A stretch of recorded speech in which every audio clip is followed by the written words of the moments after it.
Ladies and gentlemen, I am extremely pleased to welcome to the show the Wheeler Dealer himself, Mike Brewer. Mike, thank you so much for sparing us the time to talk to us today. How you doing? You okay? Not bad at all, thank you very much. Yeah, we're filming currently at the moment. I'm just taking a break between filming to talk to everyone out there in Spain. Wonderful. Now listen, I hope you don't mind, but I want to take you back just a few years. Is it true that you probably got involved in cars in the first place because of your dad and the pop star? It is, yeah. My dad was a very famous car customizer. He had the covers of magazines when I was growing up as a kid. And I was sort of reluctantly dragged around car shows and made to work in a garage at the weekends with my dad or school holidays. And without knowing it, I sort of learned a lot about cars to become a car expert in my teenage years. So I quickly turned that into a job. By the time I was 17, I bought and sold my first car, and I thought, I'm going to turn this into my job. So, yeah, everything I learned, really, I got from my dad. And you actually set up the biggest 4x4 centre in the south of England at quite a young age. Yes, I did. Yeah, I did. At the time, there was no such thing as a Chelsea tractor. You know, many people use that term today, but there was no such thing. And in South London, in Wandsworth, South London, the thought of having a big, roughy-tufty countryside 4x4 on London streets was frankly ridiculous. But I spotted a gap in the market and started to just fill a car site with nothing but Mitsubishi Shoguns, Land Rover Defenders, Range Rovers, big 4x4s. And slowly but surely, I started to fill Chelsea, Fulham. I think you can blame me for it. I started to fill those areas up with these great big 4x4s, and people latched onto it because of the way that you can see over the top of the traffic. You've got that go anywhere attitude. Plus, at that time, people wanted other people to think that they had a house in the country. Yeah. They wore a flat cap and, you know, Hunter Wellington boots, and it was a sort of a lifestyle that they bought into. I've got another. Is it true? I'm sorry about these, but I just get loads of them. Is it true that you actually got into TV through pure luck by answering a mate's telephone? That is absolutely true. Yeah, my friend was desperate to go to the toilet after a dodgy curry the night before, and whilst he was in the toilet, I answered the phone. It was a young lady from Channel 4 on the phone who sort of fell in love with me over the phone, and then the rest is history. And that started you off on Deals on Wheels? Deals on Wheels, that was 25 years ago. So we're going back quite a way now. It's a quarter of a century. And I'm still doing the same kind of thing today on telly. It's kind of bonkers, really. I mean, the shows that you've actually been involved in, Auto Trader, Pulling Power, Deals on Wheels, Rex to Riches, Revved Up, as well, of course, as Wheeler Dealers. And they're some of the best TV programmes really on motoring around, aren't they? The motoring genre, when I was on telly in 1997, there was only one car show on television globally, and that was called Top Gear. And that was, at the time, we'd just come off the Angela Rippon, Noel Edmonds days, and we were moving into the Clarksons and Quinton Wilson and Tiffany Dell period. And I started to make this show called Deals on Wheels, and it was the only other show on television anywhere in the world. We've looked this up. And then during Deals on Wheels, there was a lot of pressure on me to show the audience how to buy and sell a car. I didn't want to do it. I didn't want to give my secrets away to the public. It's how I still earned my living. I still had the car dealership. But I reluctantly, after 3 seasons, I think it was, I reluctantly caved in and I did a little demonstration of how to buy and fix up and then sell a car. And it was that was the first time anyone had ever seen a car flipped on television anywhere on the planet.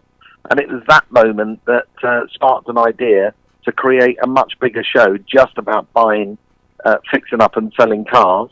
And Wheeler Dealers came along with 2 guys called Michael Wood and Daniel Allen from a production company called Attaboy. And we sat down and we formulated this show. And it went on to become sort of the highest rated show in its first year on the network. And it spawned since then. It spawned, I don't know, there must be 50, 60 other sort of copycat shows out there trying to do the same thing. There's a whole network in America called Motor Trend that will owe itself to Wheeler Dealers and the success that's had globally.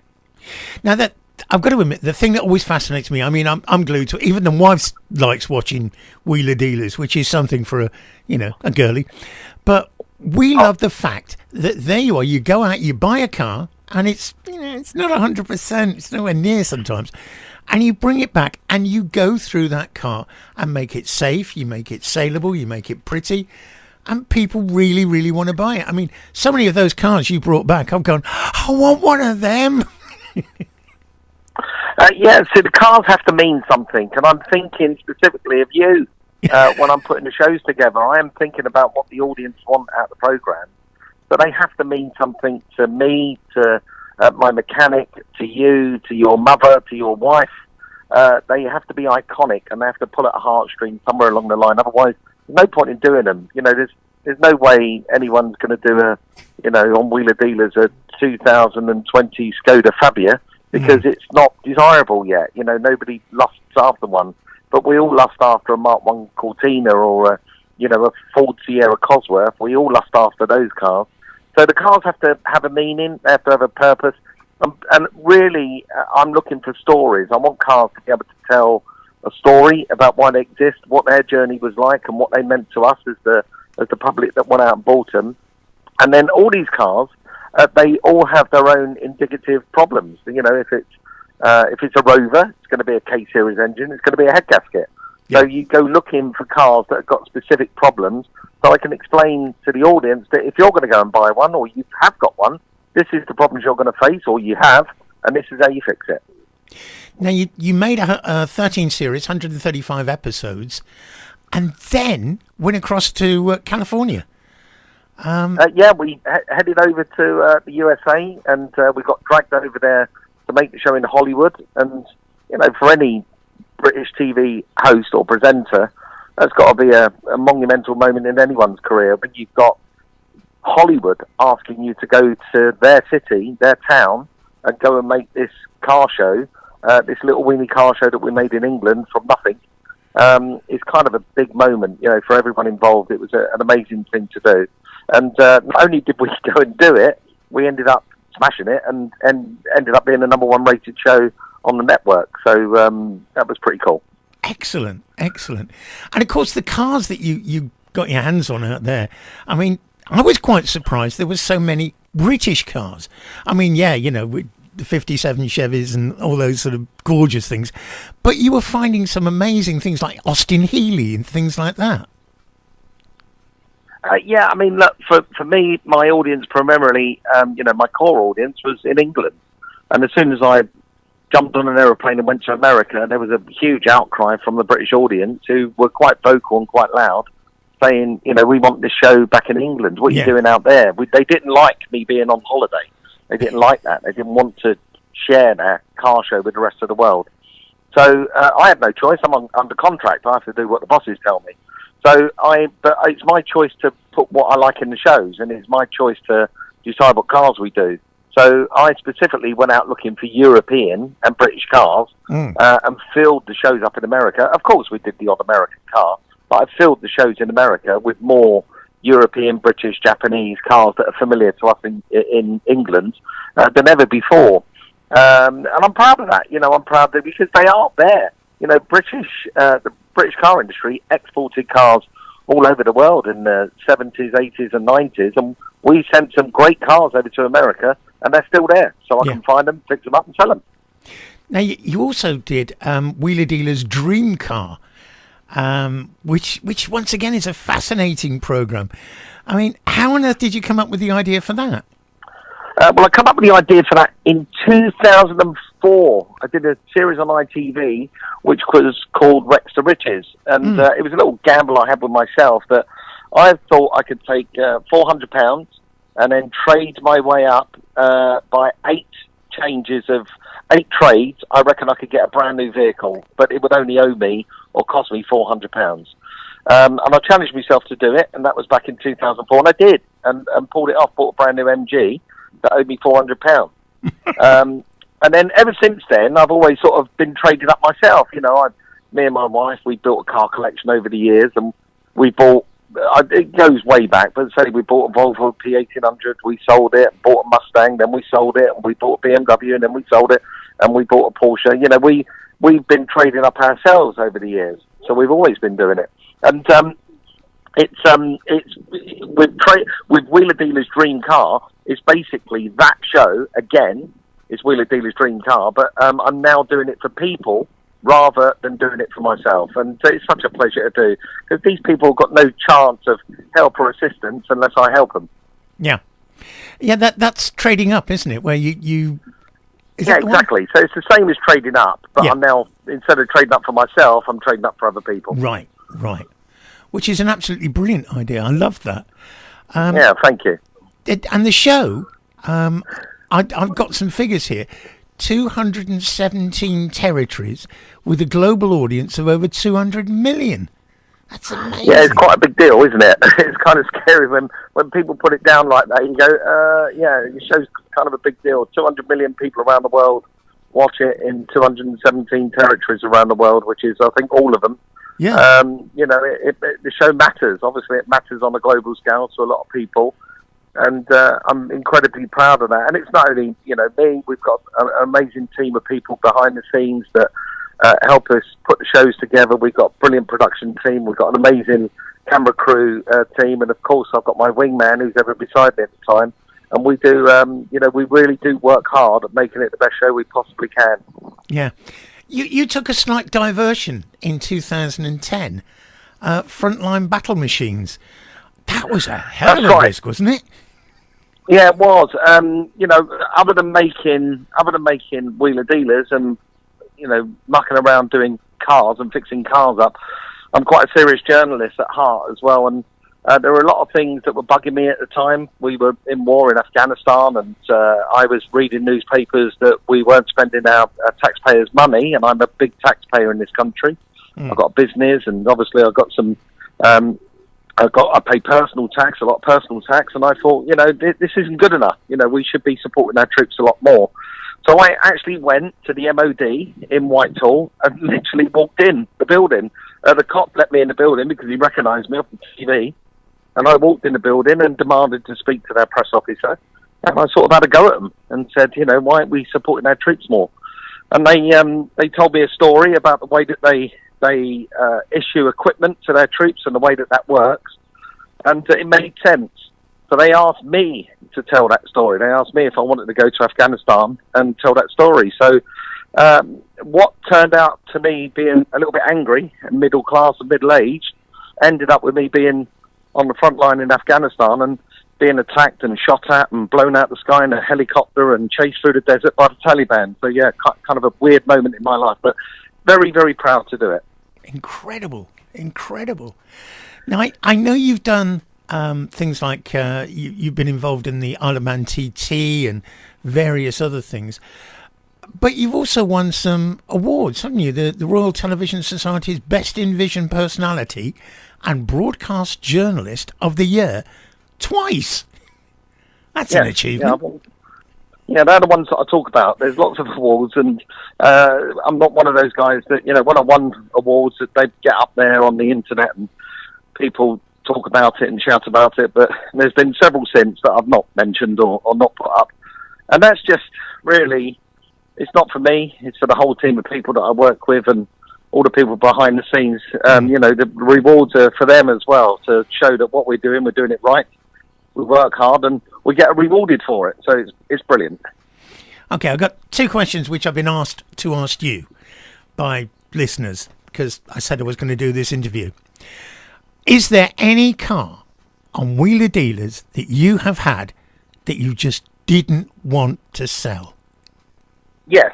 The Austin Healey 3000, most definitely. Yeah. The Lamborghini Raco. Really? Yeah, absolutely love that car, and quite possibly as well the Ford Escort Cosworth. Oh, the Cosy. I can see that one. And one more question: has any of your mechanics ever looked at a car and gone, "No way," and meant it? Not yet. No, I've challenged them. I've given them a tough time, and I've really challenged them. but nobody's told. I sort of know what their expectations are, and I know how to manage their expectations. Plus, I know what their skill sets are. So, no, I've been very careful about my choice of cars and about their skill set and whether they can handle it or not. So, nobody's kicked me out yet, but we've been close. We've been close a few times. I've had a few tools thrown at me. I think, a wheel once made its way across the workshop in my direction at head height. Yeah. I've had a few washers thrown in my direction, but no, nobody's challenged me yet. Okay. There is one thing which I'd like to know, and that is when you choose the car you're going to be working on, you're going to be trying to buy and sell on. How far in advance do you work out? I mean, is it your choice or is it a choice of a team? It's my choice, yeah. I've got lists. I've got lists and lists of cars, and they grow every day. They shrink every day. They move. They ebb. They flow. There's cars that I've done, cars that I need to get to, cars that we've done before that I think are worth a revisit. So yeah, there's lists of cars, and usually I set out if I know that I'm making the next series of Wheeler Dealers. For now, I'm moving into Wheeler Dealers 17B, which is the second half of this run at the moment. I started to look for those cars probably 6 months ago, and I've already lined up half of those cars to buy probably 6 months ago. So yeah, I'm just working at it all the time. I spend my life looking for cars. That's it. That's what I do. That's my job. And of course, you've still got the dealership yourself, haven't you? Yeah, we got a very successful dealership, Mike Brewer Motors, based up in Sheffield. Employ nearly 100 staff. I'm very proud of that. Really hard-working people, the great people. We've consistently been ranked the number one dealership in the UK. So yeah, very proud of that too. It's a monumental thing to start up a big business like that and to run it and to be responsible for people's mortgages and tax bills and telephone bills and gas and electric bills. But we do it, and that's me and my wife. We've got a great team of people there as well. It's all about people, so you employ and who you put around you. Yeah. So we've got a really good team of people there, and very successful, that business. It's running beautifully. So yeah, incredibly proud. Just one more thing on the programme, and that is the team that you have with you. Are they always the same guys? Because it seems as though there's always. The cameramen and the sound recorders, Nick, John and Simon. You'll see them on social media. They're always on my feed. Nick, John and Simon have been with me since the second series. So they've been with me for the last 17 and a half years. Wow. And we've become family. And I refuse to make the show. I think everyone at Discovery Channel knows this. I literally refuse to make the shows if they're not involved. I just need to have those people around me because we're a family of brothers. We travel around, we buy and sell cars together, we have adventures together, and we all know how each other works. We know when one is a bit gassy in the car, and we know when to be quiet, and when one's got a mood. We just know each other. It makes it so much easier to make good television. Brilliant. Look, Mike, thank you so much for taking the time out to talk to us. I know your time is very valuable and you are extremely busy. But can we just say, please keep making Wheeler Dealers because it's just a brilliant programme. Well, thank you very much. You keep watching and we'll keep making it. I know that we've got another 10 episodes on their way right now. So 10 episodes more of Dream Car and then another 10 episodes of Wheeler Dealers on top of that. And we've got a future plan for another 20 more Wheeler Dealers going into 2022 as well. So there's plenty more shows coming your way. Excellent. Thank you for your time, sir, and all the best, and have a good Christmas. It's a pleasure. New Year. Nice to talk to you. And what do I say in Spain? No, that's the wrong one, isn't it? Bienvenidos. Yeah, well, I'll be the same. Near enough. Ciao. Anyway, lovely to talk to you. Thank you very much, sir. Take care. Cheers then. Bye-bye. Bye-bye now.